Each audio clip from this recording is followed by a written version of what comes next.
O presidente francês esteve em Luanda esta sexta-feira, onde rubricou 4 acordos para ajudar na diversificação da economia angolana. Quais os dividendos que Angola conseguiu com esta visita relâmpago? Nenhum país hoje vive isolado e, portanto, é positivo que haja uma cooperação com os restantes países. Acompanhei, mas não conheço os conteúdos de forma objetiva dos acordos que foram feitos. Vamos esperar que haja uma partilha naquilo que é espaço público.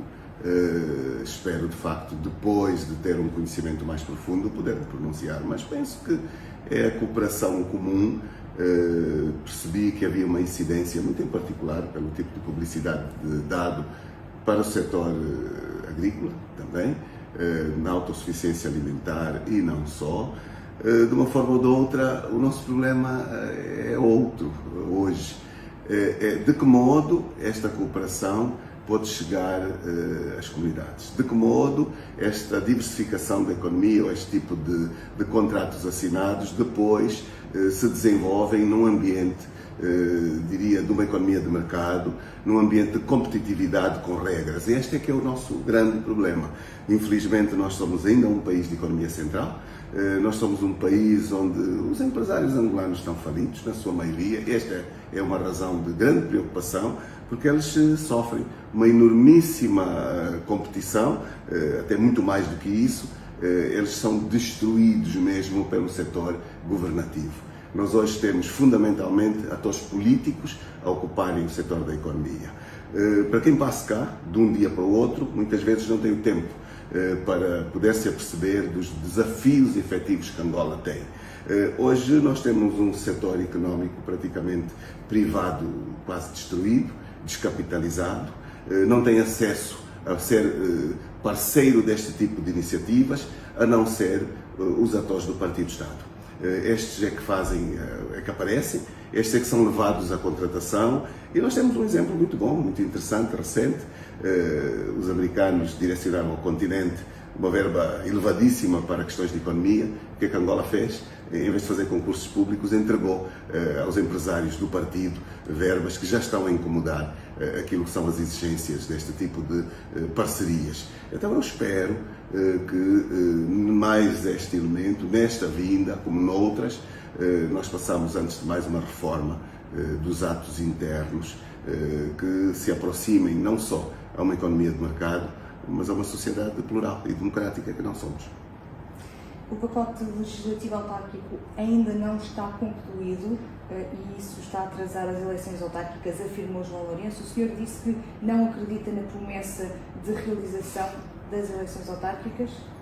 Eu não sei se aconteceu, porque aquilo que é público, estou num outro sentido, eu não sei se aconteceu algo que vou aqui afirmar, mas não sei se na sequência da resposta que nós muitas vezes brincamos, eu sei que os jornalistas dizem que é a resposta chapa 24, uma resposta sem nenhuma credibilidade, que foi dada, infelizmente, por João Lourenço, de que não há possibilidade de fazer eleições porque não há legislação. Mas não há legislação porque ele não permite, exclusivamente.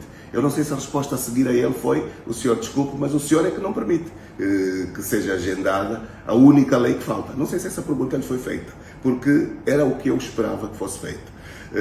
Muitas vezes as entrevistas que ele concede têm limitações, não permitem contrariedade, não permitem uma entrevista no formato normal em que o jornalista não tem a liberdade de levar ao limite aquilo que é a oportunidade de esclarecer o público.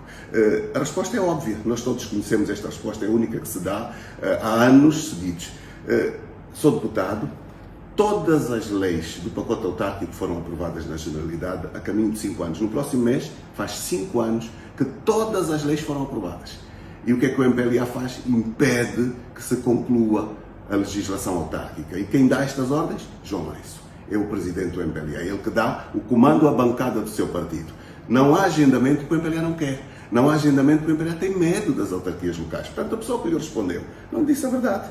A minha pergunta é: foi encostado a parede a seguir? Foi-lhe questionado que o senhor é que está a impedir? É uma questão que eu não sei. É esta questão que eu dizia no início da minha resposta.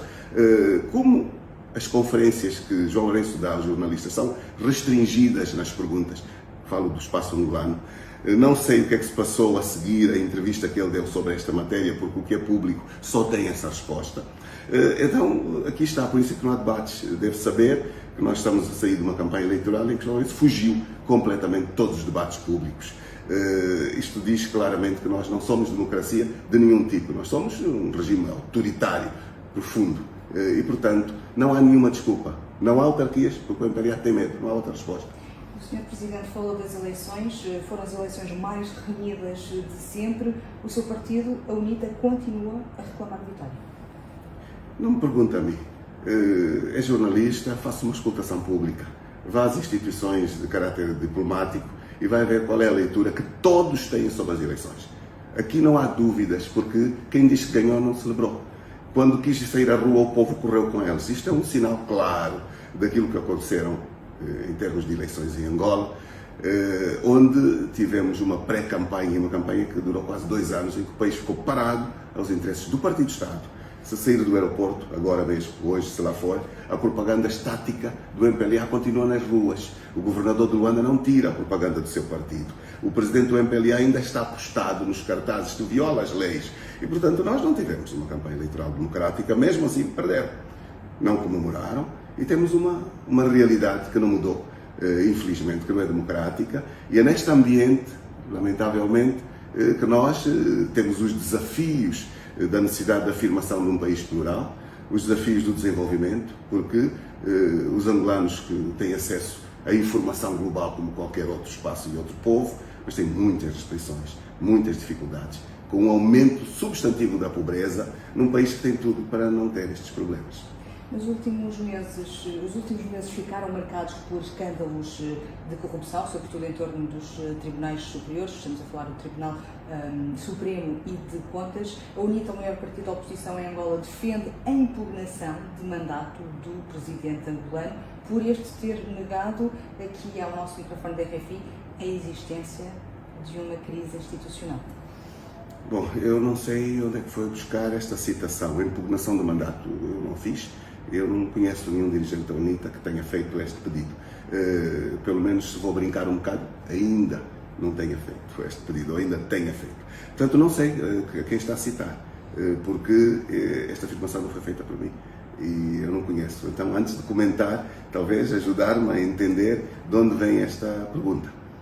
Foi uma citação publicada pelos colegas da Deutsche Welle que citavam o partido da UNITA. Mas esta questão não é pública, não há afirmação a este nível de nenhum dirigente.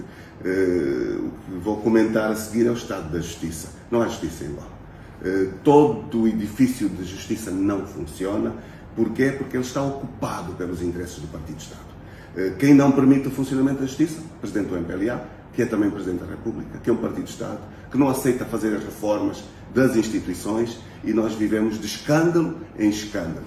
É um escândalo que claramente nos dá um indicador de crise extrema. Esta semana mesmo, teve a oportunidade de estar com o João Lourenço, ele veio ao público afirmar que, ok, há razões, com uma das juízes e, portanto, há razões. E vem em defesa substantiva do Presidente do Tribunal Supremo, um homem cujo perfil está completamente desadequado à responsabilidade da missão. A este nível tem que se estar completamente à margem de suspeição e ele está completamente envolvido em polémica atrás de polémica, escândalos atrás de escândalos, sujeito a espaços de investigação e ontem mesmo tornou-se público os seus colegas, pares do Conselho Superior de Magistratura reuniram, exigem a sua presença porque não aparece no tribunal e a caminho de uma suspensão por parte dos seus próprios pares. Mas aqui em Angola, quem manda na justiça é o Presidente da República. Este é um grande problema.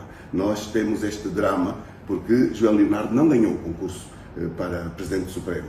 É a terceira opção polémica. Mentiu já à Assembleia Nacional. Portanto, tudo isto é um esquema para o qual ele não tem nenhuma condição de continuar a exercer a sua missão.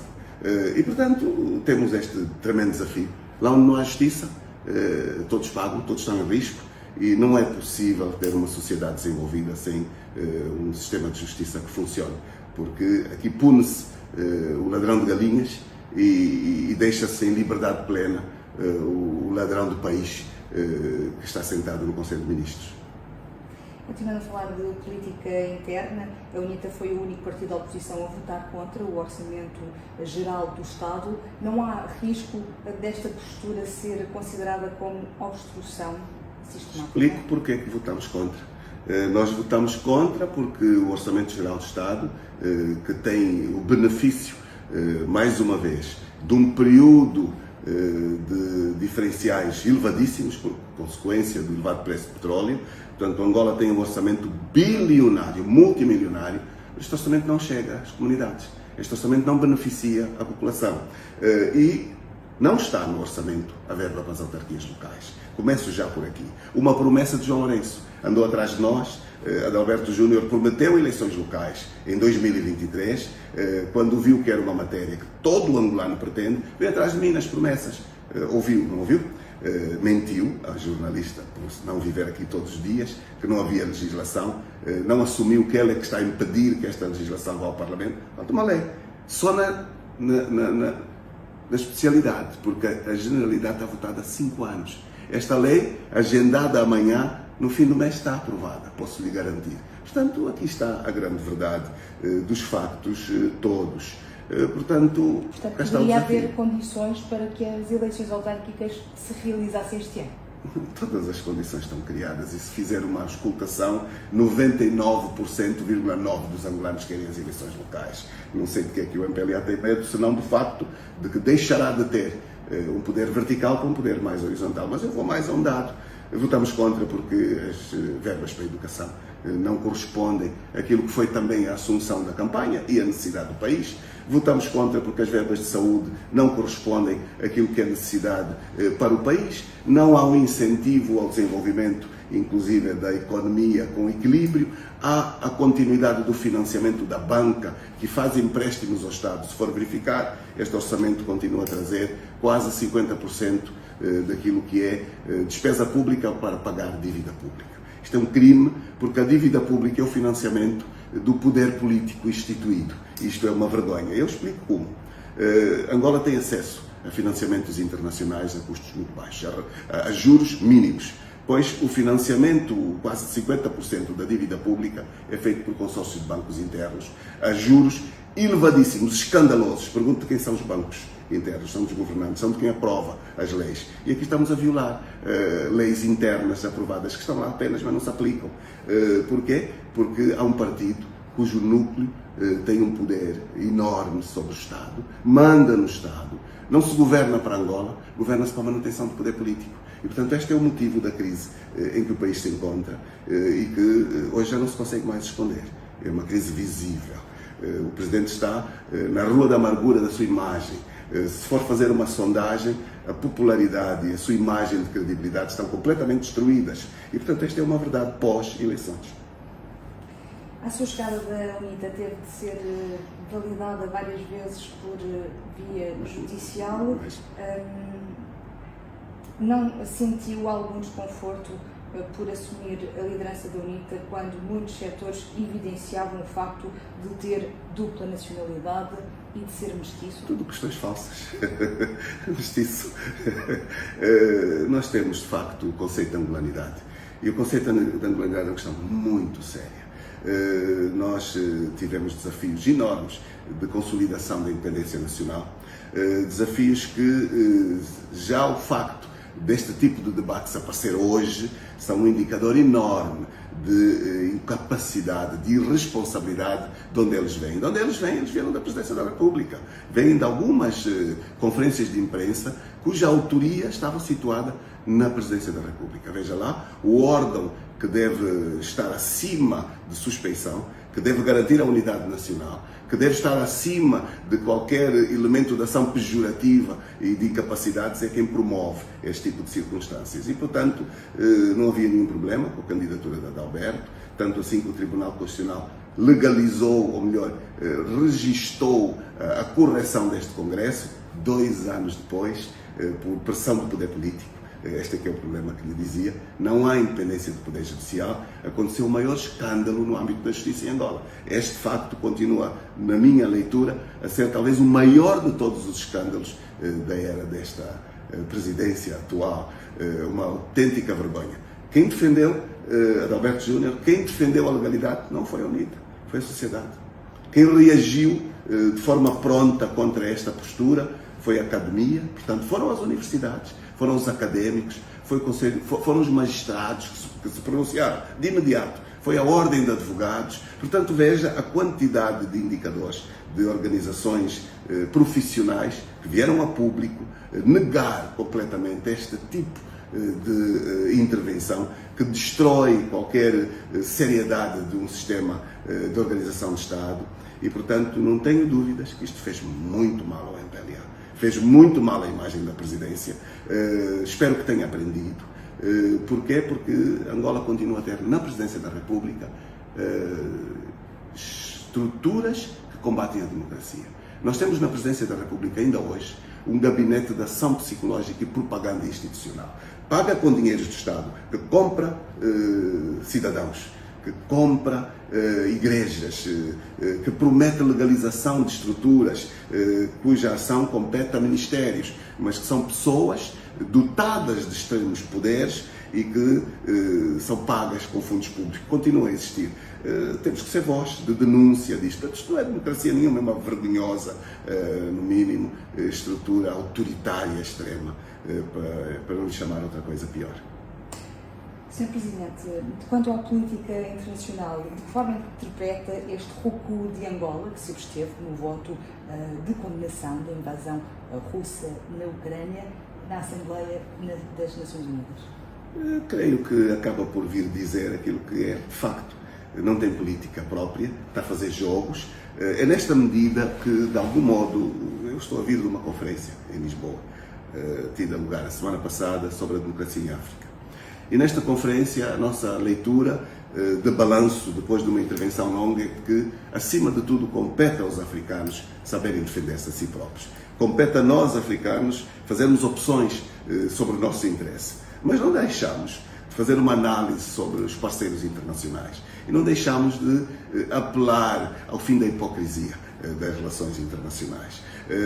Angola vive circunstâncias de extrema violação de direitos humanos. É um capítulo que aqui lhe trago nesta conversa. Há muita gente que participou na campanha e depois foi perseguido de imediato. Logo que a campanha terminou, uma quantidade grande de ativistas do país e membros de partidos políticos, nomeadamente a UNITA, começaram a receber nas suas portas, nas suas casas, nos portões, uma craveira com sangue na parte do que era a boca. Está marcado, está marcado, está marcado. Muitos foram presos e as perseguições são evidentes. Mulheres, mães, jovens, agredidas com estiletes, feridas com profundidade, de formas a mandar mensagens aos seus maridos por serem jornalistas, por não serem pró-regime naquilo que fazem no dia a dia. O que é que as autoridades fazem? Zero. Ignoraram totalmente isto. O que é que fez o grupo parlamentar do MPLA quando se levou à violação dos direitos humanos deste nível? A Assembleia votou contra.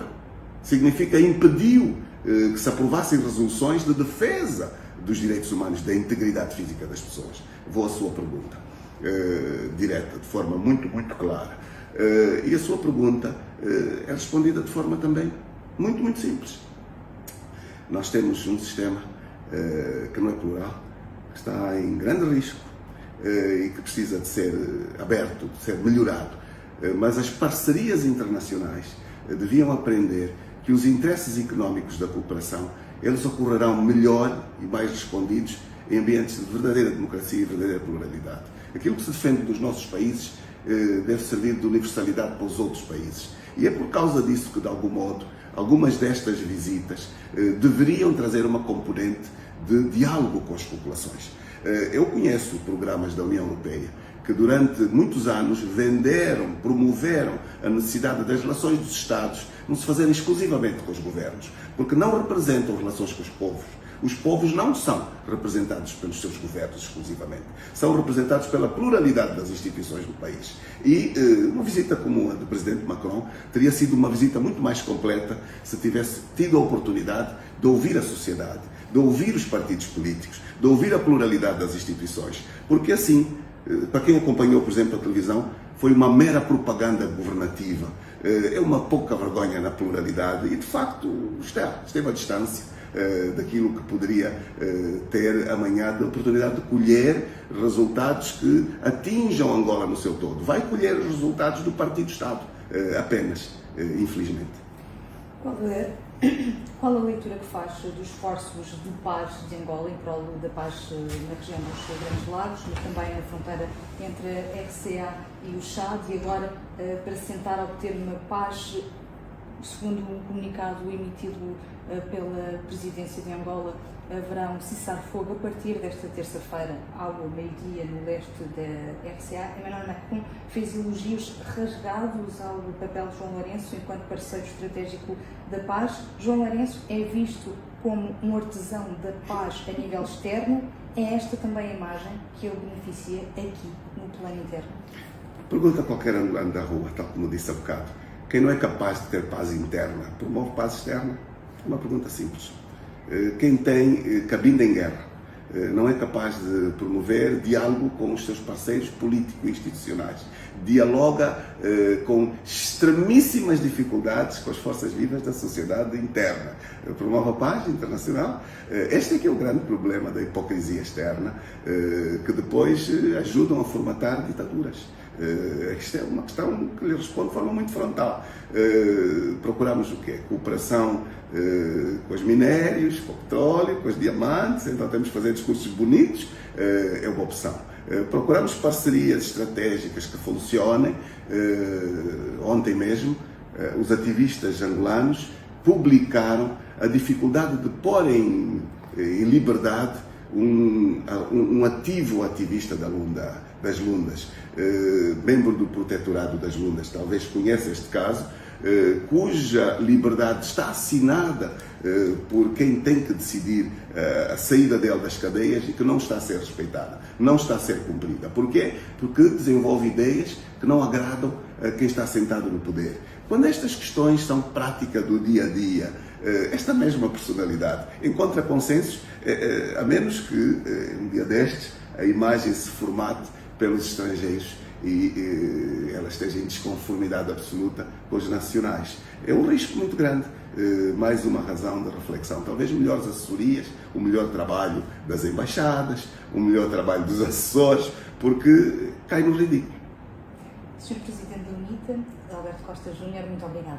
Quem agradece sou eu e estou seguro que pelo menos uma coisa a França vai ter: pluralidade. Uma entrevista destas em Angola, num órgão público, não sai, não passa. E, portanto, eu agradeço a oportunidade.